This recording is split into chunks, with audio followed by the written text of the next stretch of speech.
अस्सलामुअलैकुम, मैं हूं नबीला सिंधु। अपना पसंदीदा शो देखने के लिए हमारा चैनल सब्सक्राइब करें और बर वक्त मालूमात के लिए बेल आइकन प्रेस करें।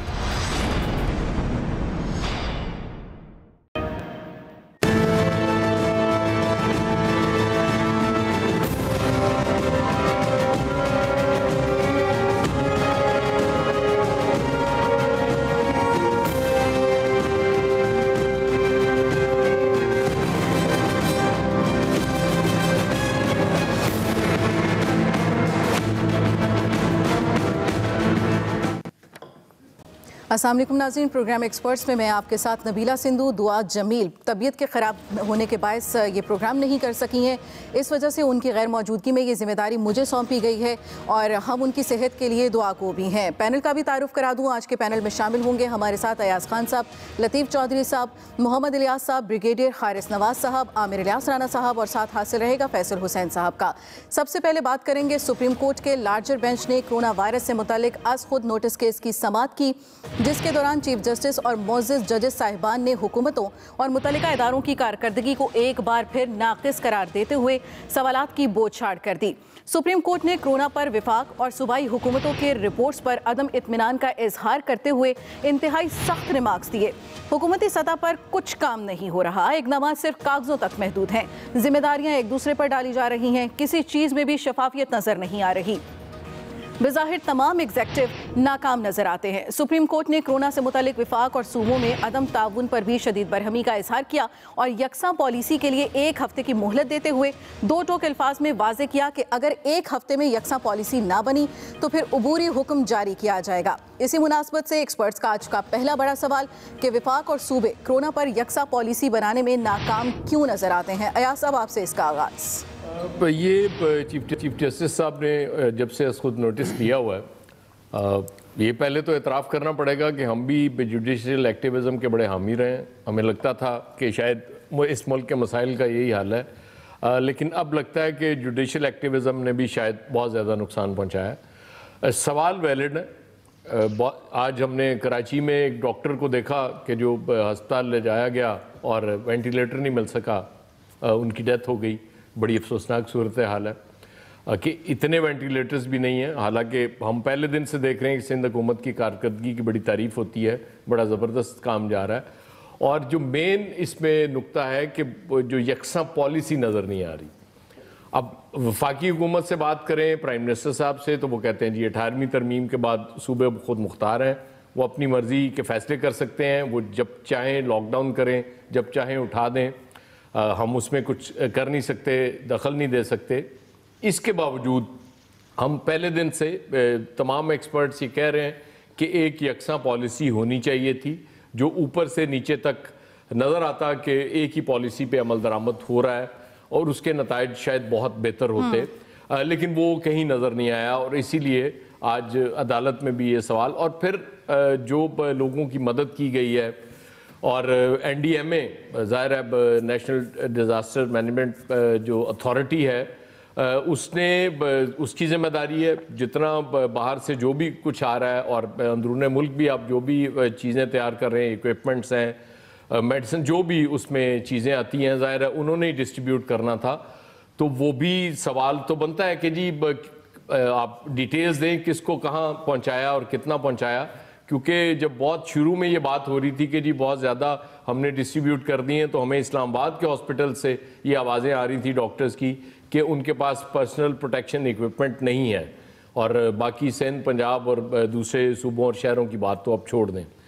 अब लेकिन इसका ज़ाहिर है कोई अगर इदारे मौजूद हों, पार्लियामेंट का इदारा होता है, वहाँ पे ये सवाल होता है और वो जवाब तलबी कर सकते हैं और उसकी चीज़ें।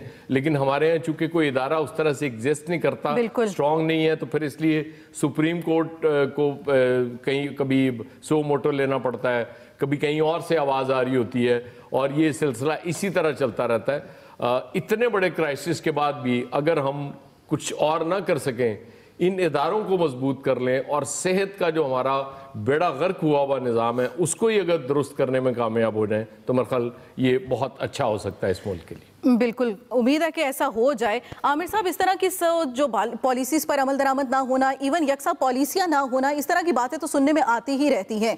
अब तो फ्रंटलाइन सोल्जर्स की जानिब से भी शिकायत सामने आ रही हैं, तो ये अमल दरामद कब तक होगा? कब हम देखेंगे कि कोई यकसा पॉलिसी पर मुत्तफिक हो सकेंगे लोग? ये मुझसे सवाल किया गया है? जी बिल्कुल आमिर साहब, आपसे सवाल है।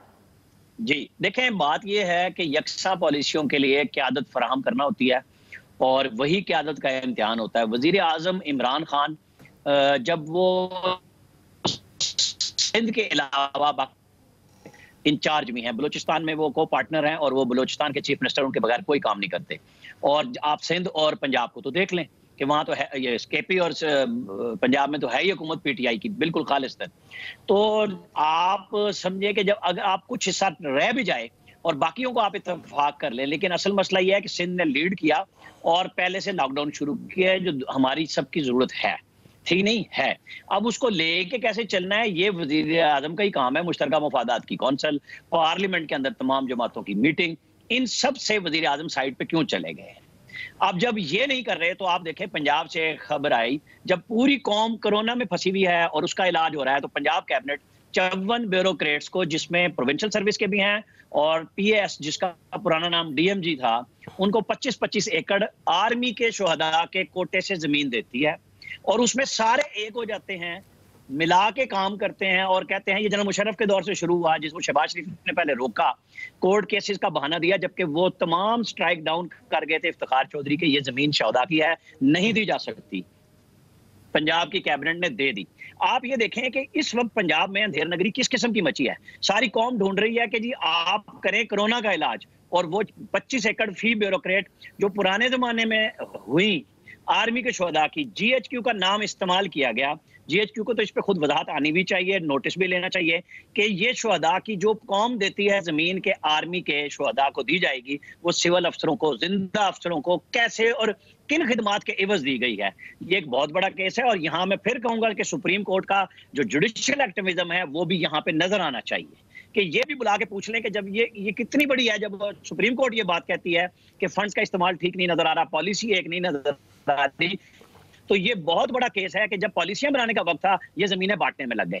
ये बिल्कुल देखना चाहिए। सिंध में बड़े बड़े इल्जाम आए हैं कि वहां पे इस तरह के घपले आम हुए हैं, तो पंजाब का जब ये आ गया चीज तो इसको भी देखनी चाहिए और ये भी सुप्रीम कोर्ट के सुओ मोटो का एक हिस्सा होना चाहिए। और अगले 2 हफ्ते की समाअत के बाद जब आए तो इन सबको भी बुला लें कि जवान अपनी तरह खिदमात तो बताओ, तुमने फौजी शोहदा की जमीनें किस तरह अपने नाम पे ली और जिन्होंने दी हैं अब ठीक है आमिर साहब, उन्होंने कैसे दे दी। ठीक है ब्रिगेडियर साहब, आपसे भी यही सवाल कि विफाक और सूबे कोरोना पर पॉलिसियां बनाने में नाकाम क्यों हैं?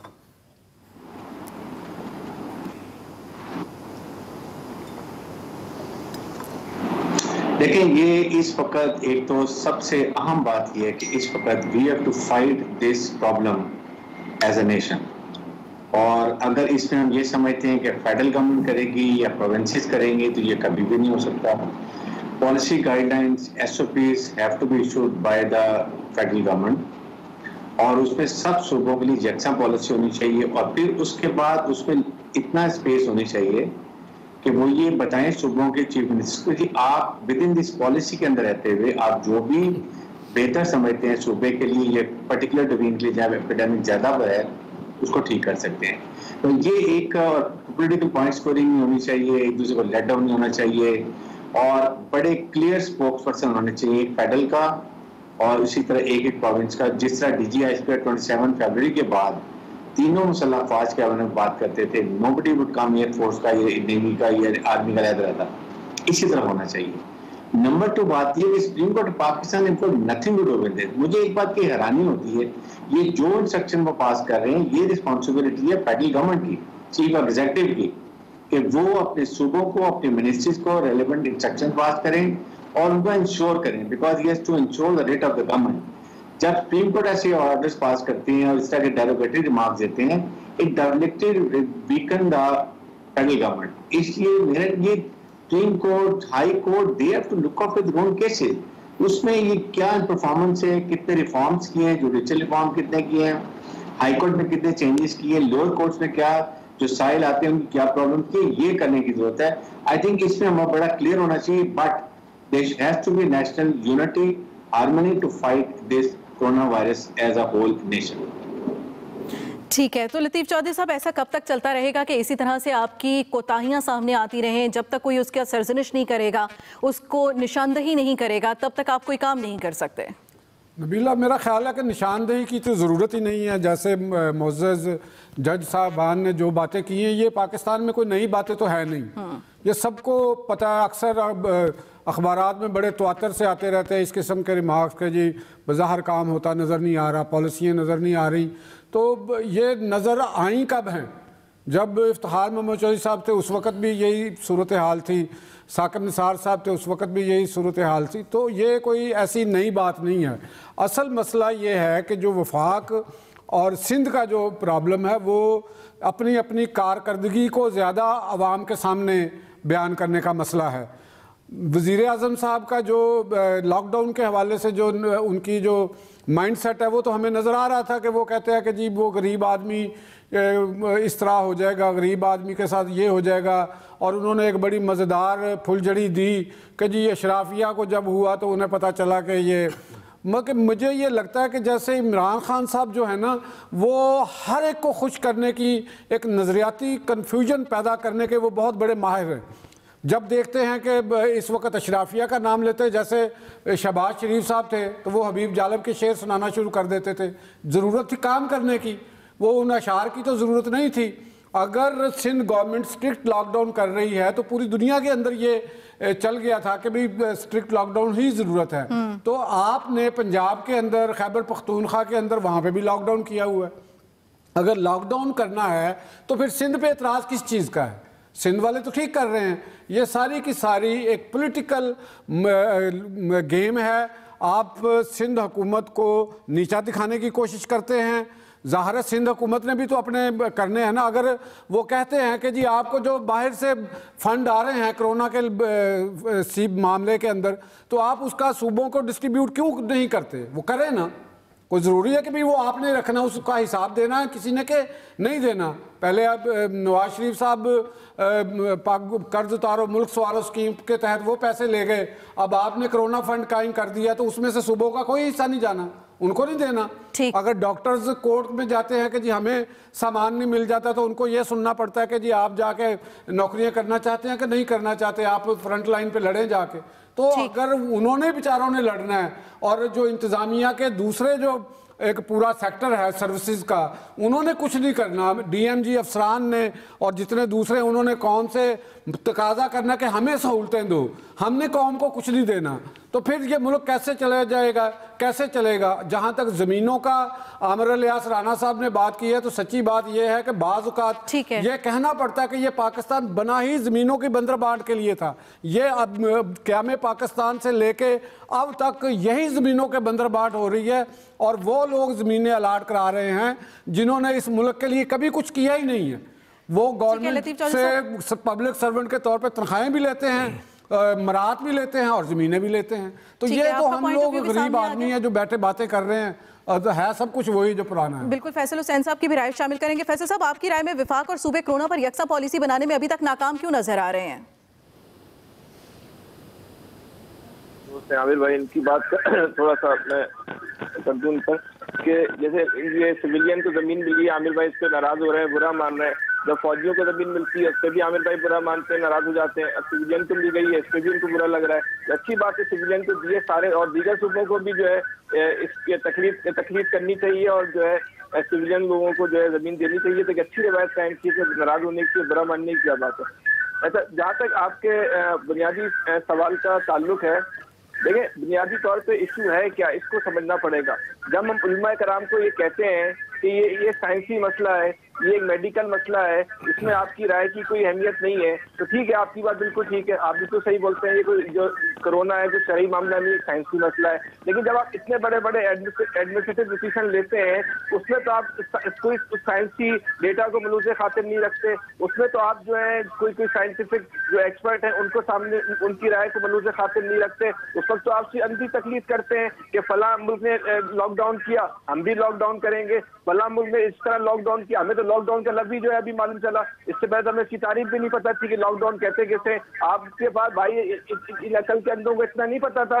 दुनिया ने जब लॉकडाउन उन कौमों ने किया जिनके पास अपनी कौम का वर्क डेटा था, उनको पता था कि उनके लोग कौन आदमी क्या काम करता है, उसकी कितनी इनकम है, उस हिसाब से उन्होंने लॉकडाउन के ऐलान के साथ 24 घंटे के अंदर उनके बैंकों में रकम भी मुंतकिल कर दी थी। वहाँ टाइगर फोर्स नहीं बनाई गई थी, वहाँ ये इतलात नहीं आई थी कि 12 रुपए जो लॉकडाउन के नाम पर गरीबों को बांटने के नाम पर हड़प हो गए। वहाँ 24 घंटे के अंदर उनकी रकम जो है वो हड़प कर दी गई थी। आपने सारी की सारी जो पॉलिसी बनाई वो डेटा को मलूज़े खातिर रखे बगैर बनाई। आज यही वजह है कि सारी पॉलिसियां जो है वो आपके लिए एक अजाब बन गई है। ये कोरोना कुछ भी नहीं है, उस कोरोना अजाब आपके ऊपर आने वाला। देखें, दुनिया आहिस्ता आहिस्ता खुलना शुरू हो गई, लेकिन आज आप नहीं खोल रहे। इटली 75% खुल गया, जो है अमेरिका जो है जहाँ यहाँ से 3 गुना ज्यादा हलाकतें हुई हैं वो वहाँ पे खुलना शुरू हो गया है। आप जो है अभी तक जो है क्योंकि आपके पास डेटा नहीं है, आप डेटा पे जो है वो काम नहीं करना चाह रहे। जो इस वक्त डेटा कहता है वो कहता है कि दुनिया में 2 कैटेगरी बना दी गई है, एक सेफ जोन के लोग हैं, एक डेंजर जोन के लोग हैं। जो डेंजर जोन में उन्होंने जो है बुजुर्गों को रखा है, हाइपरटेंशन के मरीजों को रखा है, हार्ट के पेशेंट को रखा है और किडनी के पेशेंट को रखा है। तो इनको आपने सेव करना है, इनको घरों पे रखना है। बाकी लोगों को उन्होंने जो बोला इनको बाहर, ठीक है फैसल साहब, बाहर एक आखिरी बात कर दूं, बाहर लाना इतनी जरूरी है कि इनके अंदर कुव्वत मुदाफियत पैदा करनी है, एंटीबॉडीज डेवलप करनी है। जब तक वो बाहर नहीं आएंगे एंटीबॉडीज डेवलप नहीं होगी। दुनिया तो इस पे काम कर रही है। देखिए हमारे बिल्कुल मोहम्मद इलियास साहब, फिर पॉलिसीज का फुकदान हमारे पास क्यों है, अभी तक क्यों सामने आ रहा है? देखिए जी, दोनों जो सियासी जमातें थी उन्होंने पीटीआई और पीपल्स पार्टी, अगर सिंध में अगर काम किया जा रहा तो पीटीआई की जानिब से जो था कि उसको जैसे कि हुक्मरान हैं वो उसको पसंद नहीं कर रहे थे, उसकी तकलीद नहीं करना चाहते थे। इसी वजह से आपस में इख्तलाफात, एक दूसरे पर बयानबाजी, पॉइंट स्कोरिंग की जाती रही। लेकिन जो लॉकडाउन करना था आज अदालत में लेके गए हैं अपनी जो भी इन्होंने काम किया है, तो कहाँ गया उधर उनको पता चल गया कि यहाँ सारा क्वेश्चन आंसर हुए, उधर पता चला क्या मुअज़्ज़ज़ अदालत ने जब जज साहबान ने पूछा तो कि ये काम किया लोगों के लिए, तो पता चला जो असल हक़ाइक़ हैं वो सामने, वो इसके बरक्स हैं। लोगों को सही तरह सहूलियात नहीं मिल रही क्योंकि ये माजी की जो कोताहियाँ थी वो सामने खामियाँ अब आ रही हैं, तो इनसे ये काबू नहीं हो रहा। काबू करने के लिए इनके पास वसाइल उस तरह नहीं है, ना इन्होंने लॉकडाउन सही तरह कर सके। पंजाब में अगर करना था तो सही तरह करते, अब आहिस्ता आहिस्ता लॉकडाउन खोलते गए जिस तरह।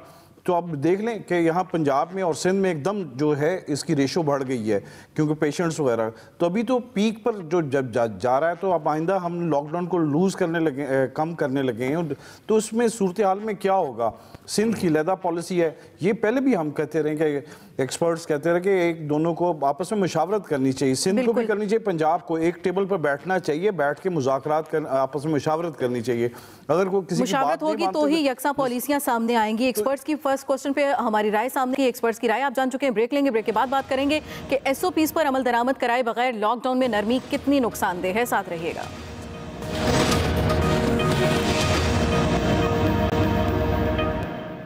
ये जो वायरस के फैलने से इसको रोकने के लिए जो लॉकडाउन किया, सबसे बड़े मसले हमारे मुल्क में इस लॉकडाउन की वजह से, और इस लॉकडाउन की वजह से जो असरात आम आदमी के ऊपर गए, गरीब लोगों के ऊपर गए, तनख्वाहदार पे गए, जो दिहाड़ीदार था, जो छोटे लोग थे, जो छाबड़ी वाले थे, ये सारा एक बहुत बड़ा तबका मुतासर हो गया। तो अब हमने आहिस्ता आहिस्ता ये लॉकडाउन को खोलना है। हम क्यों लॉकडाउन को खोल रहे हैं मैं आपको बता चुका हूँ कि बहुत ज़्यादा लोग मुतासर हो चुके हैं लॉकडाउन से, नौकरियाँ चली गई हैं, और जो हम SOPs यानी जो शराइत हम रख रहे हैं लॉकडाउन खोलने के लिए, अगर लोगों ने उनके ऊपर अमल ना किया तो ख़तरा ये है कि फिर से ये एक कोरोना तेज़ी से फैलेगी, क्योंकि अब थोड़ी लेवल हो गई है। तो अगर वो फिर से फैली तो उसका फिर खदशा ये है कि फिर से हमें लॉकडाउन की तरफ जाना पड़ेगा। बिल्कुल दुनिया भर की तरह कोरोना वायरस पाकिस्तान के लिए भी बड़ा चैलेंज बन गया है और लॉकडाउन में नरमी और समाजी फासले ना रखने के खतरनाक नताइज सामने आना शुरू हो गए हैं। आज से तकरीबन 5 दिन पहले तक रोजाना औसतन 5 से 600 केसेस रिपोर्ट हो रहे थे, ताहम अब ये तादाद बढ़कर 13 से 1400 तक पहुंच गई है और हलाकतों में भी रिकॉर्ड इजाफा हो गया है। एक तरफ कोरोना वबा तेजी से फैल रही है तो दूसरी तरफ आज फिर वजीर आजम ने लॉकडाउन में मजीद नरमी का इशारा देते हुए वाजे किया है कि लॉकडाउन खोलेंगे तो नौकरियां मिलेंगी और मईशत बेहतर होगी। उधर मुल्क में कहीं भी लॉकडाउन के तयशुदा SOPs पर अमल दरामद भी होता हुआ नजर नहीं आ रहा और आवाम की बड़ी तादाद एहतियाती तदाबीर और समाजी फासले को नजरअंदाज कर रही है। सड़कों और बाजारों में आवाम का रश दिखाई दे रहा है और तिब्बी माहिरीन इसे वायरस के फैलाव की बड़ी वजह भी करार दे रहे हैं। इसी मुनासबत से सवाल के SOPs पर अमल दरामद कराए बगैर लॉकडाउन में नरमी कितनी नुकसानदेह होगी। आमिर साहब, आपसे आगाज। देखें जी, जो आपका सवाल है, लेकिन पिछली दफा चूंकि मुझे समझ नहीं आई, मैंने फिर चेक किया, फैसल साहब ने मेरा नाम लेके कहा कि मैं फौजियों की ज़मीन के भी खिलाफ हूँ। मैंने बात ही सिर्फ शोहदा की, फौजियों के शोहदा की ज़मीन की बात की थी कि वो सिविलियंस को कैसे दे दी गई और माशाल्लाह सारे हयात हैं। उन्होंने कोई कारनामा अंजाम नहीं दिया जो शोहदा को बदले में ज़मीन दी जाती है, गवर्नमेंट अता करती है। वो बिल्कुल दो डिफरेंट चीज़ें हैं। अच्छा, अब ये जो लॉकडाउन है ये तो अब हमारे लिए मखमसा है, हम कुछ भी कर लें, अब ये फैलना है। रमजान शरीफ के साथ ईद की खरीदारी, कस्टमर्स को, जो रेगुलर कस्टमर हैं उनको दुकानदार मैसेज कर रहे हैं इतने बजे से इतने बजे शटर हम खोलेंगे, आप अंदर आ जाएं, मैसेजेस पे चल रहा है। और जब लॉकडाउन नरम होगा, अल्लाह माफ करे, हम मस्जिदों में नहीं पूरा उतर रहे जहां एहतियात करने के लिए कहा गया है, तो बाजारों में तो इस वक्त भी आप देख लें गाड़ियों की पार्किंग की जगह बड़े शहरों में, बड़ी जो छोटे शहर हैं उनकी अहम मार्केटों में जगह नहीं है, मोटरसाइकिल कारें सब लगी हुई हैं और बिल्कुल भरपूर। जब ईद का रश आएगा, अल्लाह की पनाह, ये हम सबको सबक सीखना चाहिए। ये हुकूमत का काम नहीं है अब कि सिर्फ हुकूमतें या वजीर आजम या वज़ीर आला करें, हम सबको रुकना होगा और इस लॉकडाउन को नरम अगर गवर्नमेंट कर रही है तो अपने आप को सोशल डिस्टेंसिंग में भी लाना होगा और एक दूसरे के फासले पर रहना होगा, वरना फिर हमारा कोई पुरसाने हाल नहीं होगा। ठीक है, लतीफ़ चौधरी साहब। मेरा ख्याल ये है कि ये सारी बातें ही हैं, कोरोना फैलेगा, बहुत बढ़ेगा, वो बढ़ रहा है, मुसलसल बढ़ रहा है, उसको रोका किसने है? कभी किसी ने नहीं रोका। अब असल मसला जो प्रॉब्लम लग रही है वो ये है कि उसके जो हमारे जो हुकूमत को चला रहे हैं लोग, उसमें ब्यूरोक्रेट्स भी हैं, उसमें जितने भी इसके स्टेक होल्डर हैं, वज़ीर आज़म साहब भी हैं और साथ दूसरे हम लोग अवाम हैं, ये सारे मेरा ख्याल है एक जैसा ही काम है। हमारे वज़ीर आज़म साहब, अल्लाह ताला उनको ज़िंदगी दे, वो इतने ज़हीन है कि वो सोशलिज़म पे भी उनको अबूर हासिल है, कैपिटलिज़म पे भी उनको अबूर हासिल है, इस्लामिक इकॉनमी पे भी उनको अबूर हासिल है, सोशल डेमोक्रेसी पे भी अबूर हासिल है, कोरोना पे भी उनको अबूर हासिल है। यानी कोई ऐसा शोबा है नहीं जिसके बारे में तफसीलन बात ना कर सकते हो। अगर किसी चीज़ की कमी है तो वो काम करने की है, क्योंकि ना उन्होंने कभी ज़िंदगी में कारोबार किया तो ना वो किसी और को कारोबार करता, उनको अच्छा ही नहीं लगता कि कोई कारोबार करे। इसी तरह हम लोग हैं, हमारा भी कोई इसी तरीके से है, ना सोशल डिस्टेंसिंग हम लोग मानते ही नहीं है कोरोना है, तो लिहाजा ये इसी तरह चलेगा, बेफिक्र रहें, मरते हैं तो मरने दें, जो जिंदा है जिसकी वो बढ़ जाएगा। ब्रिगेडियर साहब, आप क्या कहेंगे? देखिए, ये एक बहुत ही अहम बात है कि आपके, चाहे आपके एडवाइजर हो मेडिकल के या आपके जो नेशनल कमांड ऑपरेशन सेंटर में इंचार्ज हैं सद उमर साहब, सब कह रहे हैं कि मई जून में पीक पीरियड आएगा। हमने अभी तक SOPs पर कोई अमल नहीं करवाया ना, that is the most important thing. फिर सेकंड ये कि देखें 2-3 प्रॉन्ग स्ट्रेटजी है। नंबर 1 ये है कि आपने कितनी टेस्टिंग कैपेसिटी है, मेरे ख्याल में हर सूबे के बाद 10 से 20,000 पर डे अभियान की testing capacity, they are not doing it. 1000-1500 because they don't want कि ये एग्रीवेट करे, सिचुएशन ज्यादा हो, लोगों में अलार्मिंग सिचुएशन हो। आपका काम है कि टेस्टिंग करें, आइसोलेट करें, इलाज करें और स्ट्रिक्ट SOPs दें, चाहे रिटेलर्स के लिए, चाहे बैंक्स के लिए, जो भी शॉप बिजनेस कम्युनिटी है उनके लिए करें, लेकिन बिजनेस को मत बंद करें। ये इतने बड़े इकोनॉमिक क्राइसिस होंगे कि हमारी इकोनॉमिक कैपेसिटी नहीं है कि हम इसको ठीक कर सकें। इसलिए मैं आज भी बैंक गया था, मैं देखा कि एक बैंक के आगे 20 लोगों की लाइन थी, धूप में लोग खड़े हुए हैं, इकट्ठे खड़े हुए हैं, बैंकों को गालियां दे रहे हैं, गार्ड से लड़ रहे हैं, इसलिए कि वहां सिस्टम कोई नहीं है। आपने ना उनके शेड का अरेंजमेंट किया, ना उनके आपने कोई गोलदारे बनाए कितने पासे में रहेंगे। अंदर आपके काउंटर पे एक लड़का बैठा हुआ है, पीछे 50 लोगों की लाइन है, ये हमारे regulators have to ease out the problem, और जो एसओपी बैंक नहीं करता आप उसको बिल्कुल एक ब्रांच को बंद कर दें ताकि should be lesson for others, but you have to be very very careful doing all this things. ठीक है अयाज साहब। लतीफ शाही साहब बड़ी ज्यादती करते हैं यार। प्राइम मिनिस्टर साहब बेचारे मुसलसल इजलास कर रहे होते हैं, अब तो एंकर भी बन गए हैं। मैंने खान साहब उनकी सवाल भी खुद पूछ रहे होते हैं कि हाँ जी आप बताएं, इसका जवाब दें यार, कमाल करते हैं। इस तरह ना किया करें। देखें लॉकडाउन प्रैक्टिकली तो इस वक्त भी नहीं है, लोग निकले हुए हैं, अपनी मर्जी से निकले हुए हैं, जहां जा रहे हैं। राना साहब बिल्कुल ठीक कह रहे थे, शटर खुलते हैं, लोग अंदर जाते हैं, शॉपिंग करते हैं, बाहर आ जाते हैं। बहुत सी जगहों पे ऐसे हो रहा है, तो क्यों ना बिजनेस को खोल दिया जाए। एसओपीज पे अमल दरामद फिर वो बात होती है, मुझे तो ये क्लीशे लगता है एसओपी ये क्या होता है, क्योंकि इस पे किसी ने अमल नहीं करना तो मरना उस तरह भी है इस तरह भी है। तो मेरे ख्याल वो जो कारोबारी लोगों का नुकसान हो रहा है उनको बचा लें, लोग मरते हैं मर जाएं, क्या फ़र्क पड़ता है इससे। इलियास साहब देखिए, इसमें ना जो प्राइम मिनिस्टर मीटिंग्स करते हैं तो उस मीटिंग्स का आउटकम क्या है, उस पर इम्प्लीमेंटेशन कहाँ होता है। जो भी है इम्प्लीमेंटेशन करने के लिए जो एसओपीज बनाए उस पर इम्प्लीमेंटेशन के लिए तो अगले इदारों को कहें, जो डिपार्टमेंट्स हैं उनको मजबूत करें, उनको बनाएं। बस सिर्फ यहाँ यही होता है कि अगर एसओपीज बना दी जाते हैं तो पुलिस सिर्फ सारा करेगी, बैंकों के बाहर लाइनें भी वही लगवाएगी, डिपार्टमेंटल स्टोरों में जो सुबह के टाइम खुलते हैं गोल दायरों पर खड़ा करने के लिए, तो कितने पुलिस वाले काम करेंगे। इस तरह तो नहीं कोई करेगा, ना कोई उधर आता है, कोई मशीनरी आती है गवर्नमेंट के, दूसरे डिपार्टमेंट्स आएँ वो आके देखें कीमतों को कंट्रोल करने के लिए। ये तमाम चीज़ें इस तरह, ये देखें आज यकम के बाद आज बैंक जब खुले तो लोगों के लाइनों के रश लगे हुए थे बिल्स जमा करवाने के लिए। कोई सोशल डिस्टेंस की जो पॉलिसी है वो किसी पर अमल दरामद नहीं हो रहा था। इसी तरह तमाम जगहों पर देखें रश चल रहा है, लोग आ जा रहे हैं, इस तरह बैठे हुए हैं। इस तरह इस पर इम्प्लीमेंटेशन करवाने के लिए इनको चाहिए कि डिपार्टमेंट्स को आगे लेके आएँ, नहीं करता तो फिर ये सिस्टम से सीखें। ठीक है फैसल हुसैन साहब।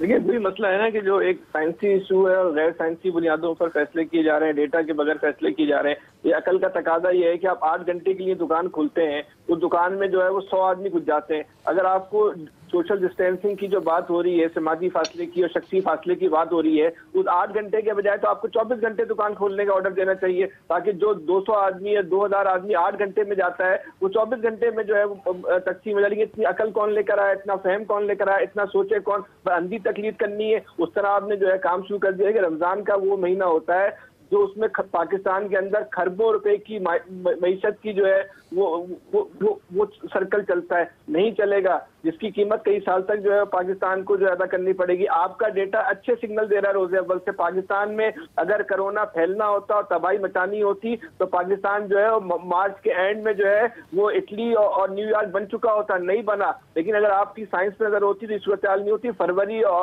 के शुरू से जो है पाकिस्तान में जो है चाइना मुकम्मल तौर पर खुला हुआ था, ईरान से बिला रोक टोक लोग आ रहे थे, इसलिए दुनिया भर से लोग यहाँ पर आ रहे थे। उस पर कोरोना का इस तरह फैलना होता तो फैल जाता। अब दुनिया में एक नया टेस्ट शुरू हुआ है कि जनवरी और फरवरी के महीने में जिन लोगों को फ्लू हुआ है, बुखार हुआ है, नजला हुआ है, उनका वो टेस्ट कर रहे हैं ताकि उससे अंदाजा कर सके कि इनको कोरोना होके गुजर चुका है तो अब इनको कोरोना नहीं होना। तो पाकिस्तान में भी इस नौइयत के जो है जब तक आप टेस्ट शुरू नहीं करेंगे, एंटीबॉडी टेस्ट शुरू नहीं करेंगे, आप लोगों में कॉन्फिडेंस नहीं लेकर आएंगे, आप इस तरह दोबारा से मैशत को इस तरह नहीं खड़ा कर सकते। अब आप ठीक है फैसल साहब, मैशत नहीं हुई।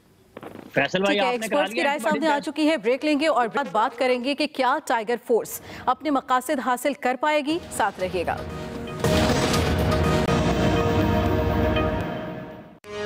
कि टाइगर फोर्स एक वॉलंटरी फोर्स है, आपने कहीं पैसे इकट्ठे नहीं करने, आपका काम ये नहीं है, आपको कोई तनख्वाहें नहीं मिल रही, आप एक जिहाद लड़ रहे हैं हमारे साथ मिलकर। टाइगर्स का काम होगा कि लोगों को आगाह करें कि ये अगर मस्जिद खुल रही है तो आपने मस्जिद में जाना है, तो ये आपने इन शराइतों पे अमल करना है। अगर दुकानें खुल रही हैं तो तब आपने क्या करना है। जो इस लॉकडाउन की वजह से लोग बेरोज़गार हुए हैं, इनकी रजिस्ट्रेशन करवानी है आपने कहीं भी ज़ख़ीरा अंदोज़ी देखी, ज़ख़ीरा अंदोज़ी से वो होता क्या है कि कीमतें ऊपर चली जाती हैं।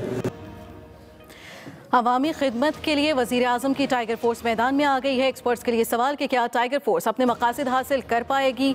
इलियास साहब, टाइगर फोर्स जो बनाई है इन्होंने, इसको तो बड़ी देर से सुन रहे थे कि जी टाइगर फोर्स बन रही है।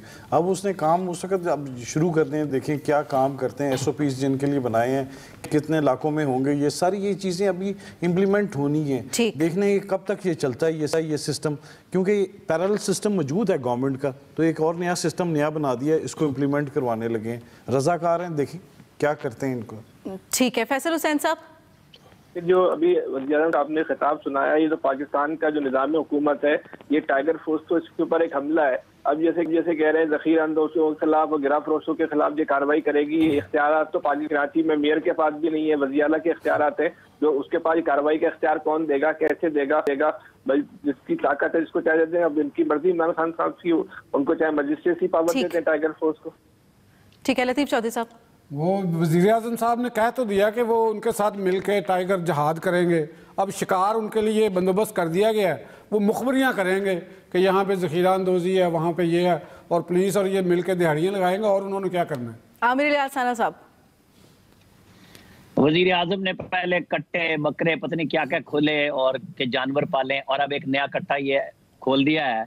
भुट्टो साहब की FSF फोर्स थी, ये किस कानून किस दायरे में क्या चेक करेगी, देखना होगा। NDMA की कौंसिल का आज तक इजलास नहीं हुआ, जिसके तहत सूबों में पूरी ये सारे इदारे मौजूद हैं, ये वहीं पे काम होना चाहिए था। लेकिन अल्लाह ही जाने हमारा क्या बनेगा इस फोर्स के साथ। ठीक है अयाज साहब, लेकिन जहाँ तक लोगों की मदद तक का वो तो ठीक था, लेकिन अब ये जिस तरह के काम वज़ीर आज़म सब कह रहे हैं टाइगर फोर्स करेगी, ये तो अनारकी फैलेगी। मेरे ख्याल इससे चीज़ें बेहतर नहीं होंगी, ज़्यादा ख़राब होंगी। ठीक है ब्रिगेडियर साहब, आप क्या कहेंगे? देखें, ये बहुत ही, मैं तो इससे एग्री नहीं करता। Command with in command is never acceptable. I think local administration, जो आपकी एडमिनिस्ट्रेशन है, पुलिस है, देन डिस्ट्रिक्ट एडमिनिस्ट्रेशन है, उसके बाद आपके लो रैंक पर आपके जितने गवर्नमेंट ऑफिशियल्स हैं ना, they are the right persons, उनको इन्वॉल्वमेंट रखें, लोकल बॉडीज के लोगों में इस्तेमाल करें। ये कभी भी नहीं होगी, ये allegations, counter allegation, blame, counter blame लगे रहेंगे। कभी भी डिस्ट्रिक्ट एडमिनिस्ट्रेशन अपने मामले में किसी को इंटरफेयर करने की इजाजत नहीं देंगी, इससे प्रॉब्लम होंगी। मेरे ख्याल में आपके टीचर हैं, आपके पास आपके सोशल वेलफेयर की टीम है, आपके पास लेबर डिपार्टमेंट की टीम है, आपके पास आपके तपेदार हैं, उनकी बहुत बड़ी टीम है, टीचर्स आपके बहुत तादाद में जो सारे फारिग बैठे हुए हैं। I think they have to utilize इनको डिस्ट्रीब्यूशन ऑफ रेस्ट। ठीक है, इस मौजू पर भी एक्सपर्ट्स की राय आज के सामने। आज के एक्सपर्ट से इतना ही, दुआ में याद रखिएगा। अल्लाह निगहबान। अस्सलामुअलैकुम, मैं हूं नबीला सिंधु। अपना पसंदीदा शो देखने के लिए हमारा चैनल सब्सक्राइब करें और बर वक्त मालूमात के लिए बेल आइकन प्रेस करें।